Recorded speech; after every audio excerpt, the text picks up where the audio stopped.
నల్లగొండ జిల్లాలో అక్రమంగా తరలిస్తున్న గంజాయిని పోలీసులు పట్టుకున్నారు. 5 నిందితులను అరెస్ట్ చేశారు.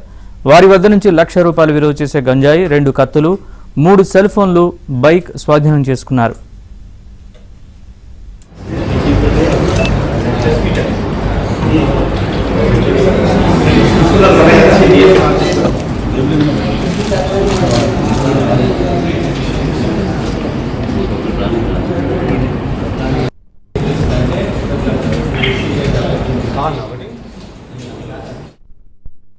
కేసు చేసి ఎన్డీపీఎస్ యాక్ట్లోనే కాకుండా ఆర్మ్స్ యాక్ట్లో కూడా కత్తులు కూడా ఉన్నాయి కాబట్టి ఆర్మ్స్ యాక్ట్లో కూడా కేసు నమోదు చేసి వీళ్ళను ఈరోజు కోర్టుకు రిమాండ్ చేస్తున్నాము. మీ అందరికీ తెలుసు, గత కొంతకాలంగా జిల్లా ఎస్పీ గారు శ్రీ శరత్చంద్ర పవార్ ఐపీఎస్ గారు ఆదేశాల మేరకు గంజాయి రహితంగా జిల్లాను చేద్దామని చేస్తున్న క్రమంలో మనకు గ్రామాలలో కూడా ఎక్కడైతే యూత్ పెడదారి పడుతారో వాళ్ళను కూడా ట్రేస్ చేసే క్రమంలో ఇటువంటి అన్నీ కూడా మనకు సమాచారం వచ్చి గాంజా